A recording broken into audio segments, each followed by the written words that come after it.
Alright, everyone, moving ahead to the causes and remedies of juvenile delinquency. Now that we know कि juvenile delinquency है क्या, अब हम उसमें आगे चलते हैं और ये अंडरस्टैंड करते हैं कि juvenile delinquency होती क्यों है, क्यों एक young इंसान, एक child, a teenager, what pushes them towards crime, what are the normal causes for it. उसके अलावा हम इसको देखेंगे एक थियोरेटिकल पर्सपेक्टिव से. I always recommend candidates to relate these sort of concepts to the theories that you have studied in section 1. So then we'll analyze it according to the theories, try to explain it according to the theories, और उसके बाद we'll talk about some very common and understandable remedies for juvenile delinquency. So basically, what are the causes or the risk factors? Why have I written risk factors here? uh, I think 2019 और 2020 दोनों में से कोई एक paper ऐसा था, I think 2020 का paper criminology का, उसमें उन्होंने रिस्क फैक्टर्स लिखा था. अब अ लॉट ऑफ कैंडिडेट्स वो उस टाइम कंफ्यूज हो गए कि रिस्क फैक्टर्स हैं क्या. तो बेसिकली जब रिस्क फैक्टर्स आपसे पूछा जाए तो वो आपसे पूछ रहे होते हैं कि इस चीज़ के कॉजेज क्या हैं. So if they ask you the risk factors of juvenile delinquency, they are basically asking you the causes of juvenile delinquency. That is why I have mentioned this over here. Okay, one of the very important causes of juvenile delinquency is peer pressure. कि आपकी जो company है छोटे बच्चों की या specially teenagers की, उनकी जो कंपनी होती है, they actually push them towards criminal activity if that company is wrong. दोस्तों में बैठे हैं और एक दूसरे को कह रहे हैं कि यार तुम डोंट यू ड्रिंक और डोंट यू स्मोक और why haven't you tried weed और समथिंग लाइक दैट. तो क्या होता है, वो जो एक चाइल्ड है who is not into these activities, वो ही feels pressurised, and that is why peer pressure is one of the major causes of juvenile delinquency. इसके बाद वी हैव फैमिली डिस्ट्रप्शन. अब this is a very well known fact कि if जिस तरह हमने पीछे उसकी बात भी की, मैरी बेल की बात भी की थी. Mary Bell grew up in an abusive household. Her mother was a prostitute and her mother's clients use to abuse her. अब जो इस तरह की फैमिलीज़, जो बच्चे बचपन से ये चीज़ें, इन चीज़ों की उनको एक्सपोजर होती है, वो इस तरह वायलेंस देखते हैं, अब्यूज़ देखते हैं, उन बच्चों में वो एक फैमिली बॉन्डिंग उस तरह से नहीं होती and they are pushed towards crime. The third is low SES. I hope you remember low, what SES stands for, socio-economic status. So children coming from financially underprivileged backgrounds, जिनके society में वो वाला status नहीं है, पैसे कम है, social status कम है, वो जो बच्चे होते हैं they are traditionally pushed towards criminal activity. उनके क्राइम करने के चांसेस ज़्यादा हो जाते हैं. After that, we have lack of moral training. Now, what I personally believe is when we have children, it is very important कि एक early age से बैठे और उनके साथ हम communicate करें कि बेटा ये चीज़ें गलत हैं, ये चीज़ें ठीक है. ये हमारे अलग अलग social institution से बच्चे सीखते हैं, ये family से और school से सीखते हैं, but primarily this is supposed to be done by the family. सो ये सोशल इंस्टीट्यूशंस हैं जिन्होंने एक बच्चे को सोशलाइजेशन के थ्रू ये चीज़ें सिखानी होती हैं और उनको एक मॉरल ट्रेनिंग देनी होती है. ये बताना होता है कि क्या चीज़ गलत है और क्या चीज़ ठीक है.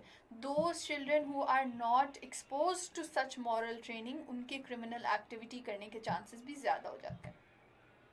Poor school performance. अनफॉर्चुनेटली दो स्टूडेंट्स जो स्कूल में उस तरह से परफॉर्म नहीं कर पाते, उनकी क्रिमिनल एक्टिविटी ज़्यादा हो जाती है. अब ये ज़रूरी नहीं कि सिर्फ academic. I have not written academic over here, I am talking about overall school performance, कि स्कूल के साथ वो कितना खुद को अटैच फील करते हैं. This can be sports, it can be co curricular activities, it can be academics, even debating, dramas या वट एवर. इवन उनका स्कूल में उनका जो सोशल सर्कल है, स्कूल में बच्चे जिस तरह से परफॉर्म करते हैं, जिस तरह से एक फैमिली इम्पॉर्टेंट है, उसी तरह से स्कूल भी बच्चे के लिए बहुत इम्पॉर्टेंट है कि वो उसको सही गाइडलाइन में लेके जाती है.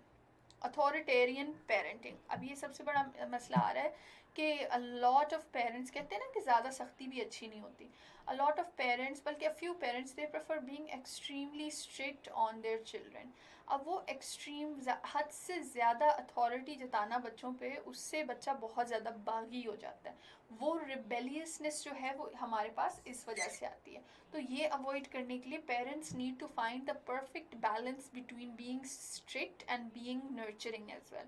बच्चे को प्यार भी दो, उसको सही गलत ज़रूर सिखाओ, मॉरल ट्रेनिंग ज़रूर दो, लेकिन don't be the soul authority. Mental disorders, another very underrated problem is mental disorders. आजकल के बच्चों में डिप्रेशन और एंग्जाइटी और इस तरह के इश्यूज जो हैं वो बहुत ज़्यादा बढ़ते जा रहे हैं। तो ये जो इश्यूज हैं ये भी इंसान को क्रिमिनल एक्टिविटी की तरफ पुश करता है।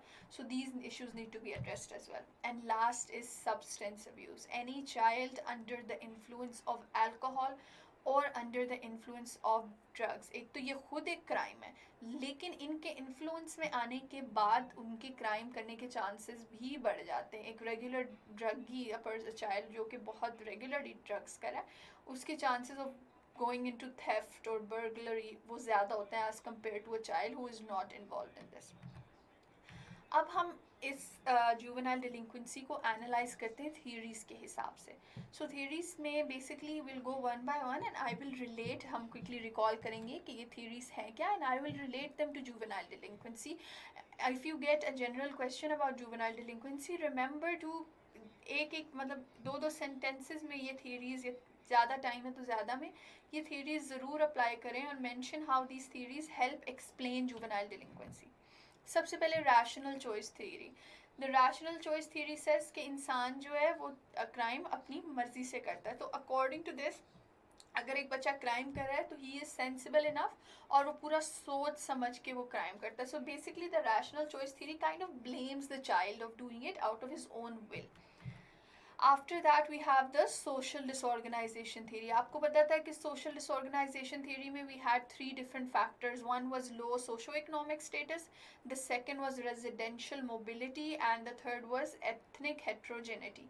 अब ये थ्योरी आपने पीछे पढ़ी है, उसमें यही शो करता है कि इस तरह के इन्वायरमेंट में, इस तरह के माहौल में जब बच्चे बड़े होते हैं तो ऐसे टीनेजर्स जो हैं वो क्राइम की तरफ ज़्यादा जाते हैं। We have the strain theory. Strain theory तो आजकल के बच्चों पे भी, बल्कि पहले भी बहुत ज़्यादा अप्लाई होता है कि हम स्पेशली आवर जनरेशन के बच्चों को बहुत ज़्यादा प्रेशराइज किया जाता है कि you have to achieve this. जब वो स्पेशल अचीव, जब वो चीज़ें अचीव नहीं कर सकते, उस प्रेशर में आके वो अचीव नहीं कर सकते, तो वो क्या करते हैं, वो ऑल्टरनेट तरीके ढूंढते हैं। पैसा कमाना है तो पैसा कमाने का अलग तरीका। तो इवन स्ट्रेन थ्योरी में हमारी जो एजुकेशनल बच्चों पे प्रेशर होता है वो भी आ जाता है, उससे क्या होता है, बच्चा दूसरी तरफ चला जाता है। Differential association theory. Differential association theory क्या है, the social learning theory, learning from people around you. अब इसमें आपके पास पीयर प्रेशर भी आ जाता है, ठीक है, कि आपके जो दोस्त हैं उनसे भी आप सीख रहे हो, और इसमें आपके पास फैमिली भी आ जाती है।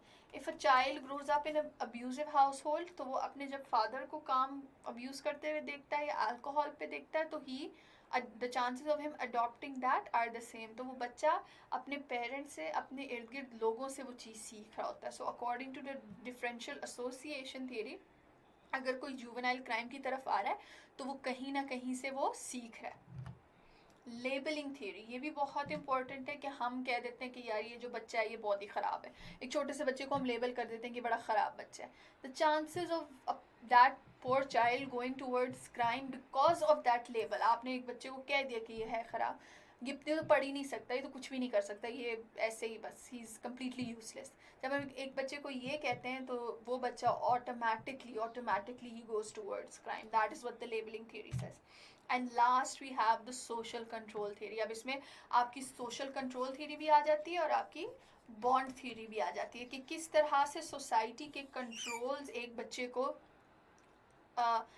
को सुपरवाइज करता है, और किस तरह से उसके बॉन्ड्स, उसकी फैमिली बॉन्ड, उसके स्कूल बॉन्ड, उसका रिलीजियस बॉन्ड, उसकी एक्टिविटीज़, उसकी इन्वॉल्वमेंट, कमिटमेंट, ये सारी चीज़ें किस तरह एक बच्चे को कंट्रोल करती हैं। और देखो, जितना एक बच्चे पे अच्छा control not the previous authority वाला कंट्रोल, एक अच्छा कंट्रोल बच्चे को क्राइम से दूर रखता है। So this is how the different theories we've studied, this is how they all one by one explain juvenile delinquency. So I would recommend once again कि प्लीज़ आप लोग जब सॉल्व करने लगो ऐसा क्वेश्चन तो इसमें बेशक कम लेकिन ज़रूर मेंशन करें how these theories apply.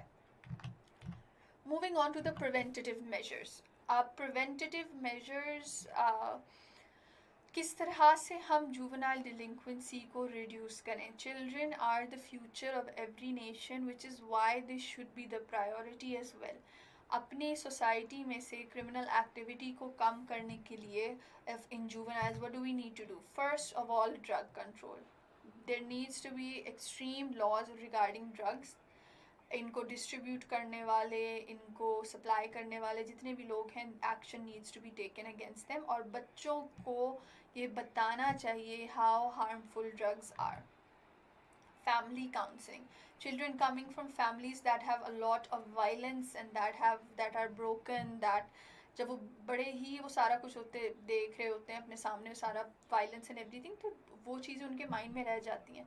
So family counselling is also very important कि एज अ फैमिली वो लोग बैठें and they discuss with each other what the problems are, ताकि वो बच्चा अपनी फैमिली के साथ एटलीस्ट कनेक्टेड ज़रूर फील करे.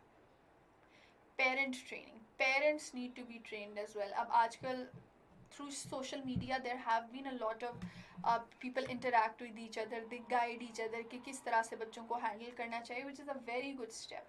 So इसी तरह पेरेंट्स को ट्रेन करना चाहिए, पेरेंट्स को बताना चाहिए किस तरह से उन्होंने अपने बच्चों को पालना है. How can they make their children good citizens.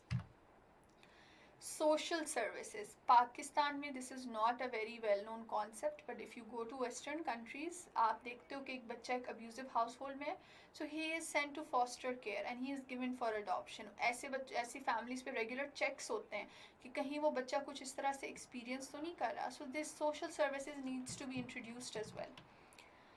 Youth sheltering. Runaways, जो बच्चे छोटी एज में, स्पेशली हमारे अंडर प्रिविलेज फैमिली बैकग्राउंड्स के जो बच्चे हैं, वो जब घर छोड़ के जाते हैं और किसी वजह से तंग आके छोड़ के जाते हैं, उनको शेल्टर देना चाहिए, उनको एजुकेशन देनी चाहिए, मील्स, ताकि वो गलत कामों में ना लगे, वो गलत तरीके से पैसे कमाने की तरफ ना जाए. Educational support. Making a child, giving him education, making him self-sufficient and making him successful is ultimately the best way to combat juvenile delinquency. Recreation. बच्चों को पॉजिटिव उनका टाइम कोशिश करें कि वो पॉजिटिवली स्पेंड करें. There should be enough activities for a child कि जब एक बच्चा शाम को स्कूल से दोपहर को घर आ रहा है, तो शाम को बजाय इसके कि सड़कों पे फिरे और गलत कंपनी को अडॉप्ट करे, make him do something that is very productive. Sports हो जाए, किसी तरह की गेमिंग हो जाए, एनी एक्टिविटी व्हाट्सोएवर. अब बेशक बड़े शहरों में ये चीज़ें बहुत ज़्यादा अवेलेबल हैं, लेकिन छोटे शहरों में नहीं है, और बड़े शहरों में अगर हैं भी सही तो not every one can afford them. So these type of facilities, recreation facilities need to be at affordable rate and they should be everywhere. And last is community groups. हमारे यहाँ ये भी एक कॉन्सेप्ट है ही नहीं कि लोग जिनको सिमिलर किस्म के प्रॉब्लम्स हों, दे हैव मीटिंग वंस और twice a week and they sit down with random strangers and they discuss their problems, चाहे उसमें अल्कोहलिज्म है, चाहे उसमें ड्रग अब्यूज़ है, वायलेंस है, या वट एवर.